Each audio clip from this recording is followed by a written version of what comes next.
Hello all, welcome to this video. इस video में मैं आप लोगों के साथ एक बहुत ही इंपॉर्टेंट अपडेट शेयर करना चाहूंगा regarding the recent notification of IBPS.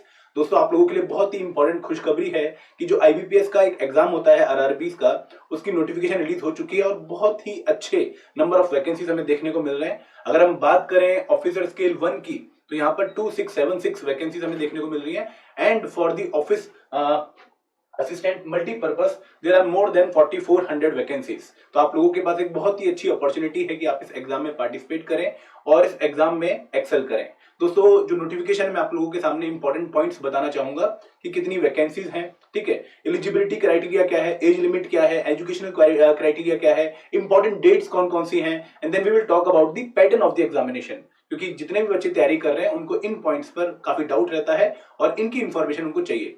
तो दोस्तों, we are here with the notification of recruitment of officers scale 1, 2 and 3 and office assistant multipurpose in regional rural banks। तो जो आरआरबीस हैं, लगभग 43 रीजनल रूरल बैंक ऐसे हैं जिनकी वैकेंसीज हमें यहाँ पर देखने को मिल रही हैं और combined number of vacancies are more than 8000। So a very good opportunity for all the candidates who are targeting the banking examination। ठीक है, तो अब बात कर लेते हैं एलिजिबिलिटी कंडीशंस की, क्योंकि वहां पर आप लोगों को बहुत ज्यादा डाउट रहता है कि सर एज लिमिट क्या है, एजुकेशनल क्राइटेरिया क्या है। तो अगर हम बात करें एज लिमिट की, दोस्तों ये उन रीजनल रूरल बैंक्स के नाम बताए गए हैं जिनकी वैकेंसीज यहाँ पर रिलीज हुई हैं। Then if we talk about eligibility criteria, तो पहली तो बात है नेशनलिटी की। तो एक जो कैंडिडेट है वो इंडिया का सिटीजन होना चाहिए, पहली बात। अगर वो इंडिया का सिटीजन नहीं है तो सिटीजन ऑफ नेपाल, भूटान या तिब्बतन रिफ्यूजी होना चाहिए, बट विद अप्रोप्रिएट कंडीशन जो उसने मीट करनी है। ठीक है, तो यहाँ पर पहली कंडीशन है regarding the nationality. Second condition है रिगार्डिंग द एज लिमिट, और ये बहुत इंपॉर्टेंट कंडीशन है दोस्तों। और यहाँ पर भी एज लिमिट एज ऑन 1 जून 2022। तो यहाँ पर लिखा गया है कि जो फॉर ऑफिसर स्केल 3, मतलब जो ऑफिसर स्केल 3 है सीनियर मैनेजर, यहाँ पर जो एज लिमिट है वो 21 ईयर से 40 ईयर्स के बीच में है। मतलब अगर आप ऑफिसर स्केल 3 के लिए फॉर्म फिल कर रहे हो फॉर द मैनेजर पोस्ट, तो यहाँ पर आपकी जो एज लिमिट है वो 21 से 40 साल के बीच में होनी चाहिए। और खास बात क्या है, सबसे इंपॉर्टेंट पॉइंट क्या है कि ये जो डेट है ये आपकी 3 जून 1982 से पहले की नहीं होनी चाहिए आपकी डेट ऑफ बर्थ, और 31 मई 2001 के बाद की नहीं होनी चाहिए। और ये डेट जो है इंक्लूसिव है, मतलब इनको इंक्लूड किया गया है। मतलब अगर आप 3 जून 1982 को पैदा हुए हो तो आप ये फॉर्म फिल कर सकते हो। These dates are inclusive. Similarly अगर आप 31 मई 2001 को पैदा हुए हो तो भी आप फॉर्म फिल कर सकते हो। ये डेट्स इंक्लूसिव है in this particular eligibility criteria. अगर हम बात करें for officer scale 3 manager post, again ये सीनियर मैनेजर है, ये मैनेजर है। तो यहाँ पर भी जो एज लिमिट है वो 21 ईयर से 32 ईयर्स है, थोड़ी कम है क्योंकि यहाँ पर सीनियर मैनेजर है, यहाँ पर मैनेजर है। और यहाँ पर जो कट ऑफ डेट है वो है 3 जून 1990। अगर आप 3 जून 1990 या इसके बाद पैदा हुए हो तो आप फॉर्म फिल कर सकते हो, लेकिन आपकी जो डेट ऑफ बर्थ है वो 31 मई 2001 से पहले होनी चाहिए। अगर आप 31 मई 2001 को भी पैदा हुए हो तो भी आप फॉर्म फिल कर सकते हो, क्योंकि यहाँ पर जो बॉर्डर डेट्स होती है, यहाँ पे बच्चे ऑफन कंफ्यूज होते हैं, उनको पता नहीं होता है कि फॉर्म फिल करना है या नहीं करना है। तो यहाँ पर लिखा हुआ है कि बोथ डेट्स इंक्लूसिव। ठीक है, अगर हम आगे बढ़े और बात करें ऑफिसर स्केल 1 असिस्टेंट मैनेजर की, तो यहाँ पर जो एज लिमिट है वो है 18 साल से लेकर 30 साल। और दोस्तों ये मुझे लगता है कि एक बहुत इंपॉर्टेंट रिलीफ होती है बच्चों के लिए। तो कोई मेजर चेंज नहीं है, बट जो एज लिमिट है वो क्लियर आपके माइंड में रहनी चाहिए कि 18 से 30 साल की एज लिमिट है फॉर स्केल 1 असिस्टेंट मैनेजर। और यहाँ पर जो कट ऑफ डेट है वो है 3 जून 1992। मतलब आप 3 जून 1992 को पैदा हुए हो या अगर उसके बाद पैदा हुए हो तो आप फॉर्म फिल करोगे।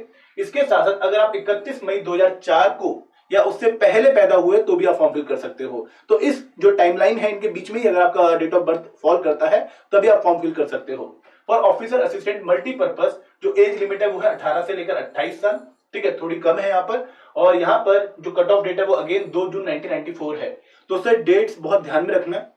अभी तक हम 3 जून देख रहे थे, यहाँ पर डेट 2 जून 1994 है। तो अगर आप इसको या इसके बाद पैदा हुए तो आप फॉर्म फिल कर सकते हो। इसके साथ साथ अगर आप 1 जून 2004 या फिर इससे पहले पैदा हुए हो तो भी आप फॉर्म फिल कर सकते हो, क्योंकि डेट्स इंक्लूसिव हैं। ठीक है, इसके साथ साथ जो कैटेगरीज होती है उनके लिए अप्रोप्रिएट एज रिलैक्सेशन है। फॉर एग्जाम्पल SC STs के लिए, शेड्यूल कास्ट शेड्यूल ट्राइब के लिए 5 ईयर, अदर बैकवर्ड क्लासेस के लिए 3 year, person with benchmark disability 10 year, और इसके साथ साथ एक्स सर्विसमैन जो हो गए, गवर्नमेंट एम्प्लॉइज हो गए, उनके लिए अप्रोप्रिएट जो एज रिलैक्सेशन के प्रोविजन है गवर्नमेंट के द्वारा वो यहाँ पर प्रोविजंस लागू होंगे। ठीक है, तो ये थी रिगार्डिंग द एज क्राइटेरिया कि एज लिमिट क्या है, एलिजिबिलिटी क्या है with respect to the age. And I hope ये आपको क्लियर हो गई होगी कि 21 से 40 है फॉर सीनियर मैनेजर, 21 से 32 है फॉर मैनेजर, एंड देन 21 से 30 एंड 21 से 28, 18 से 30 और 18 से 28, ठीक है। तो ये एज लिमिट एक बार ध्यान रख लेना जब आप फॉर्म फिल कर रहे होंगे, ठीक है। उसके बाद आगे बढ़ते हैं और अब बात करते हैं एजुकेशनल क्वालिफिकेशन की। और यहाँ पर अगेन इन्होंने पूरा एक्सप्लेन कर रखा है कि किस पर्टिकुलर कैटेगरी में आपकी कौन कौन सी स्पेसिफिकेशन मीट होनी चाहिए, और जो भी पर्सन किसी पर्टिकुलर कैटेगरी में फॉल करता है वो इन चीजों को पक्का देख ले कि विजुअली इंपेयर्ड के लिए क्या इन्होंने कंडीशन रखी है, ईडब्ल्यूएस कैटेगरी के लिए क्या कंडीशन रखी है। क्योंकि कई बार क्या होता है कि हमें डाउट आ रहा होता है, तो उस डाउट से बचने का बेस्ट फायदा क्या है कि हम नोटिफिकेशन को ही अच्छे से रीड आउट कर ले, ठीक है। तो यहाँ पर हर कैटेगरी के बारे में इन्होंने प्रॉपर तरीके से अच्छे से बताया हुआ है कि किस तरह की डिसेबिलिटी है, क्या है उसकी definition, and with respect to benchmark disability भी इन्होंने पूरा एकदम अच्छे से गाइडलाइन दे रखी है, ठीक है।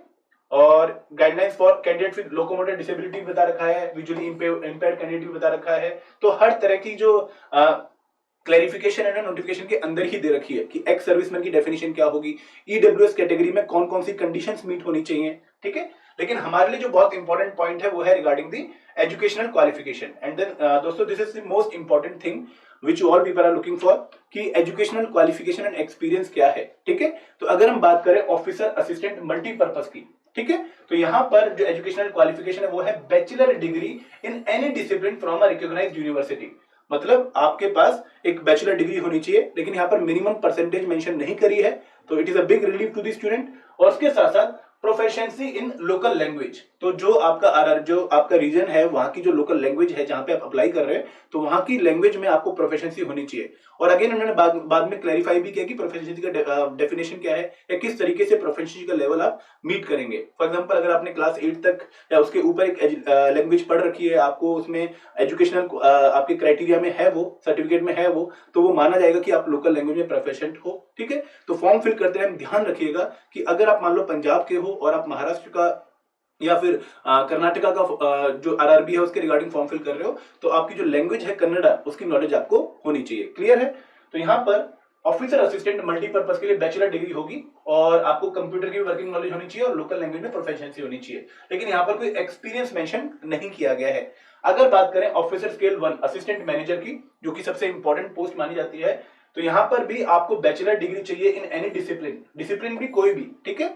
तो जरूरी नहीं कि आपके पास एक पर्टिकुलर फील्ड ही आपको कवर करना है, ऐसा नहीं है। अगर आपके पास किसी भी फील्ड की बैचलर डिग्री है तो you can fill the form.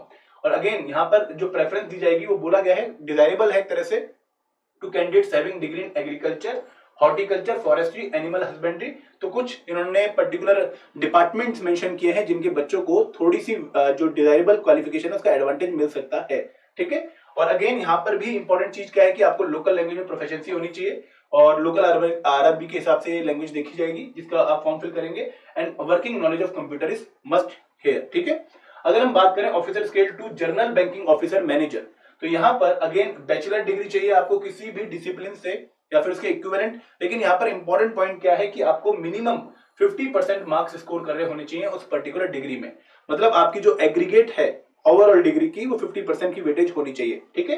दोस्तों इसमें एक और बात है कि यहाँ पर भी प्रेफरेंस बताई गई है कि banking, finance, marketing, agriculture in field के जो बच्चे हैं उनको प्रेफरेंस दी जाएगी। और एक और खास बात की जो ऑफिसर स्केल 2 है जनरल बैंकिंग ऑफिसर, यहाँ पर आपको एक्सपीरियंस की भी क्वालिफिकेशन देखने को मिलेगी। तो 2 year experience as an officer in a bank और अ फाइनेंशियल इंस्टीट्यूशन, ये भी एक तरह की एजुकेशनल एक्सपीरियंस क्वालिफिकेशन यहाँ पर डिजायरेबल या मेंशन करी गई है। तो ऑफिसर स्केल 2 के लिए, सॉरी डिजायरेबल नहीं है, ये मस्ट है एक तरह से, क्योंकि यहाँ पर उन्होंने मेंशन कर दिया है। तो officer scale 2 general banking officer में एक तो bachelor degree with more than 50% aggregate, उसके साथ साथ प्रेफरेंस किसको दी जाएगी जिनके पास बैंकिंग, फाइनेंस या फिर फॉरेस्ट्री, एग्रीकल्चर वाले फील्ड हैं, और उसके साथ साथ 2 ईयर एक्सपीरियंस चाहिए आपको as an officer in a bank और इन अ फाइनेंशियल इंस्टीट्यूशन।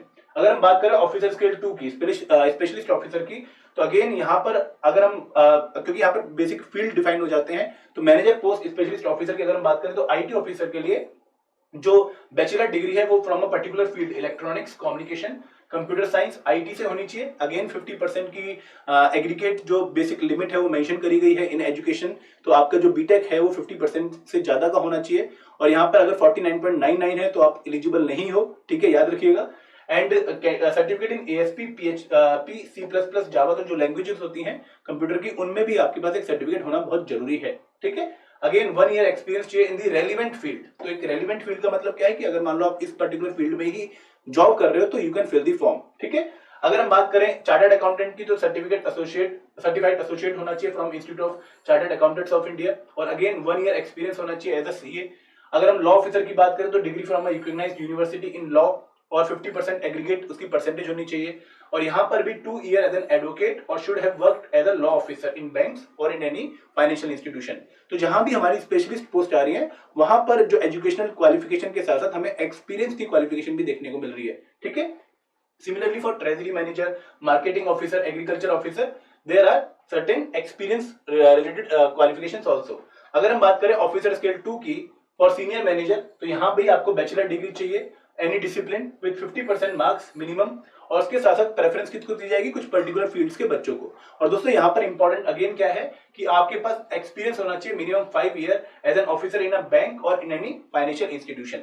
अब यहाँ पर एक बहुत ही कॉमन सा डाउट जो लगभग सभी बच्चों का आता है कि सर अगर मैं फाइनल ईयर स्टूडेंट हूं तो क्या मैं फॉर्म फिल कर सकता हूं, अगर मेरी अभी डिग्री कंप्लीट नहीं हुई है, मेरी बैचलर कंप्लीट नहीं हुई है, तो can I fill the form.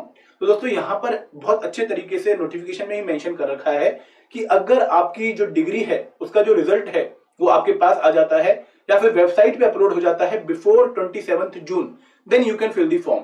तो यहाँ पर लिखा गया है कि all the educational qualification mentioned should be from a university institution board recognized by the government of India, approved by government regulatory body, and the result should have been declared on or before 27 जून 2022।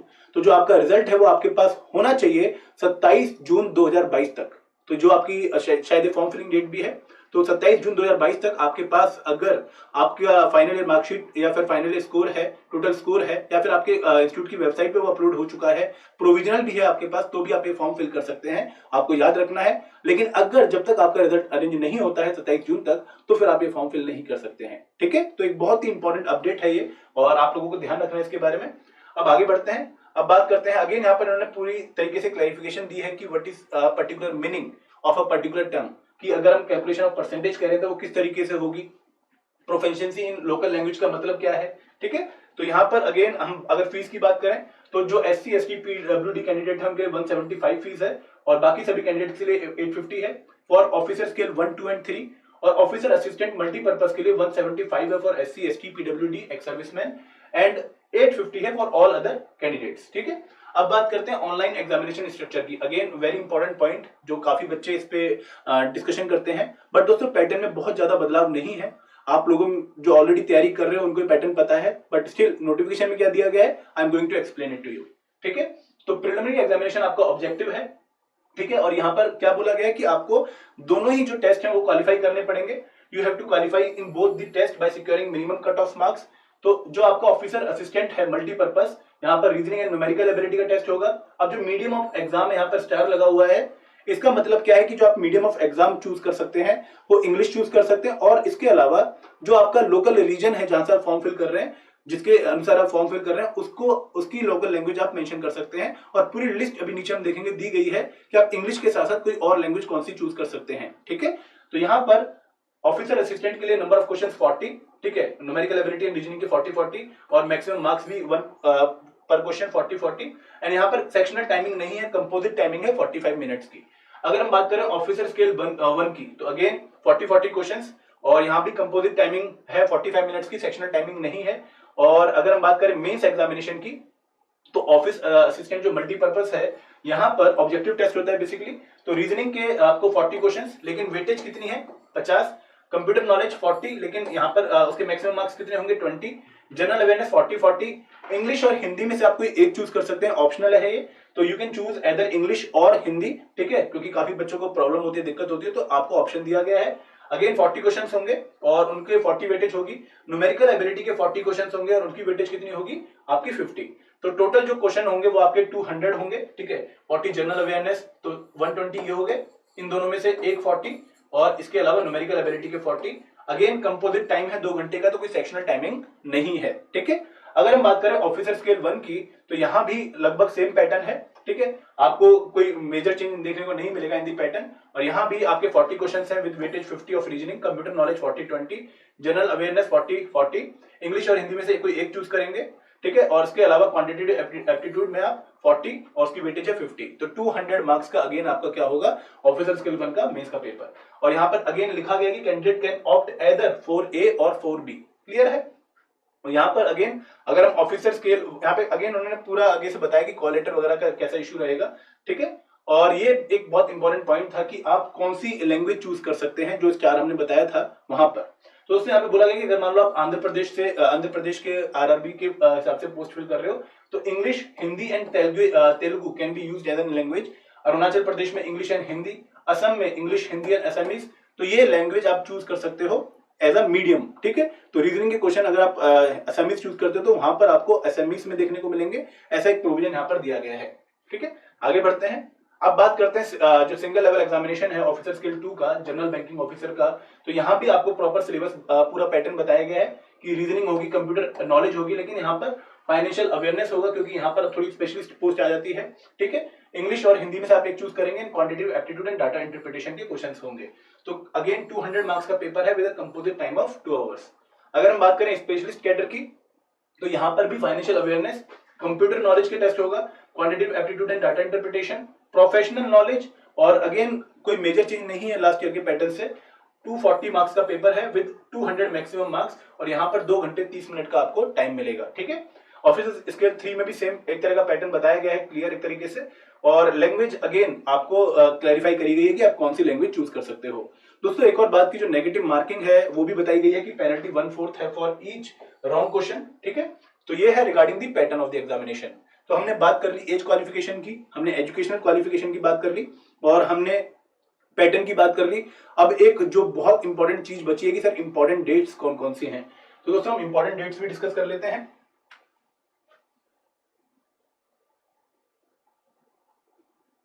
तो अगर मैं important dates की बात करूं तो आपको याद रखना है कि जो ऑनलाइन रजिस्ट्रेशन है इंक्लूडिंग एडिट और मॉडिफिकेशन ऑफ एप्लीकेशन फॉर्म, वो 7 जून 2022 से लेकर 27 जून 2022 तक है। तो आपकी जो डेट है फॉर्म फिलिंग की वो स्टार्ट होने वाली है, और आपको फॉर्म फिल कर देना है बिफोर द क्लोजिंग डेट, क्योंकि कई बार क्या होता है कि लास्ट में सर्वर वगैरह डाउन हो जाता है। दूसरी बात की पेमेंट ऑफ फीस की डेट भी यही है, 7 जून से लेकर 27 जून। Download of call letters for pre exam training, ये 9 जून 2022 तक है, 9 जुलाई सॉरी। और जो कंडक्ट होगी आपकी प्री एग्जाम ट्रेनिंग अगेन 18 जुलाई से लेकर 23 जुलाई के बीच में। दोस्तों यहाँ पर सर्कल मेंशन किया गया है, इसका मीनिंग क्या है कि it is subjected to the COVID restriction, कि अगर मान लो कोविड पेंडेमिक का कोई केस हमें दोबारा देखने को मिलता है राइज होता हुआ, और जो पिछली बार भी 2 सालों से काफी हमें इशू देखने को मिल रहे हैं, अगर ऐसा कोई इशू दोबारा से आता है तो उस केस में फिर जो ट्रेनिंग का शेड्यूल है वो चेंज हो सकता है, it is subjected to change basically, ठीक है। उसके बाद online exam, download of call letter for online examination preliminary जुलाई अगस्त, और जो ऑनलाइन एग्जाम प्रीलिम्स ये सबसे इंपॉर्टेंट है आप लोगों के लिए, ये आपका अगस्त 2022 में होगा, इसका रिजल्ट सितंबर में आएगा, और सितंबर में ही आप ऑनलाइन जो मेंस एग्जामिनेशन है उसके लिए अप्लाई करोगे, डाउनलोड करोगे कॉल लेटर। और जो इसका एग्जामिनेशन है वो भी बताया गया है कि सितंबर या अक्टूबर 2022 में होगा। जनरली जो डेट्स है वो जो टेंटेटिव डेट्स मेंशन करी गई हैं 24 सितंबर एंड 1 अक्टूबर, तो उसी के हिसाब से आपका एग्जामिनेशन जनरली कंडक्ट होता है। तो आपको तैयार रहना है कि आपको बहुत जल्दी पूरा एक जो प्रोसेस है वो कंप्लीट होता हुआ दिखेगा, and you should be ready for that, ठीक है। तो ये एक पूरी इंपॉर्टेंट टाइमलाइन थी जो आपको अगेन इन दी नोटिफिकेशन बताई गई है। दोस्तों अगर कोई भी डाउट है regarding anything you can message me on the comment section. और इसके साथ साथ एक बार मैं कहूंगा कि अगर आप एक पर्टिकुलर कैटेगरी से बिलोंग करते हैं या फिर एक पर्टिकुलर आपका पीडब्ल्यू के डी क्राइटेरिया है, तो एक बार उसको स्टडी कर लीजिएगा विद इन दी नोटिफिकेशन में लगभग हर चीज बहुत अच्छे तरीके से एक्सप्लेन करी गई है। इंपॉर्टेंट पॉइंट्स जो है वैकेंसीज के regarding and regarding the eligibility, regarding the pattern of the examination and important dates, वो मैं आपको बता चुका हूं। एंड आई होप कि आप लोगों ने हमारा चैनल सब्सक्राइब कर लिया होगा फॉर फर्दर अपडेट्स, ठीक है। Thank you very much. जय हिंद, जय भारत।